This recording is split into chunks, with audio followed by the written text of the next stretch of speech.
सभे मगहिया भाई बहन के भूलेटन काका के राम राम।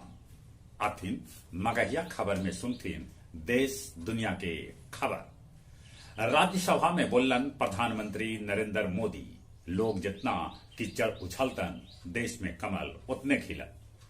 लखनऊ में इन्वेस्टर समिट आज से 27 लाख करोड़ के निवेश के है उम्मीद। प्रधानमंत्री नरेंद्र मोदी करतन एकर उद्घाटन। आज प्रधानमंत्री नरेंद्र मोदी महाराष्ट्र में दूगो वंदे भारत ट्रेन के देखेतन हरियर झंडी। इसरो आज 3 गो उपग्रह अंतरिक्ष में छोड़त।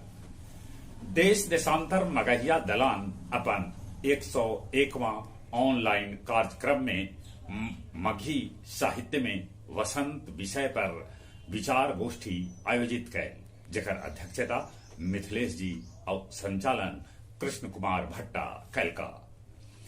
आईपीएस विकास वैभव सीनियर आईपीएस शोभा अहोटकर पर लगौलन अपशब्द और गाली गलौज करे के आरोप। भारत के 2047 तक इस्लामी देश बनावल चाहल पीएफआई। गोपालगंज के फुलगनी पंचायत के मुखिया मोहम्मद कुरैशी के गोली मार के हत्या कर देवल गए। उत्तर कोरिया सेना के 75वां स्थापना दिवस पर अमेरिका के निशाना बनावे वाला मिसाइल के कैल प्रदर्शन।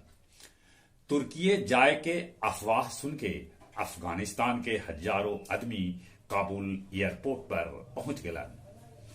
पाकिस्तानी पीएम के तुर्की दिलक दोटू जवाब, उनका तुर्की आवे के कोनो जरूरत न है। इंडोनेशिया में 5.1 तीव्रता के भूकंप के झटका महसूस कैल गेल।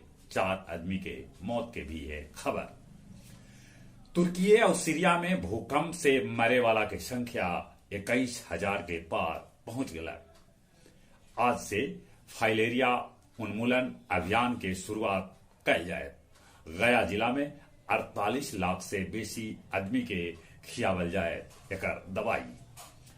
15 लाख के इनामी नक्सली प्रेम भुइया गया जी में कैलन आत्मसमर्पण। गुरुआ हाई स्कूल के मैदान में आज बिहार लेलिन शहीद जगदेव प्रसाद के 101वीं जयंती मनावल जाए।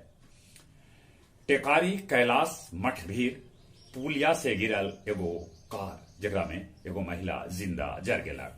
अब कुछ खेल के समाचार।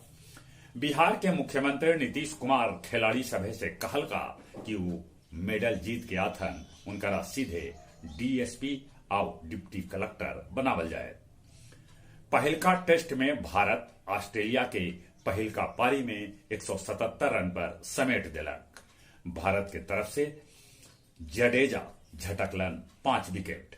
भारत 1 विकेट पर 77 रन बनौलक, जेकरा में कप्तान रोहित शर्मा के 57 रन है शामिल।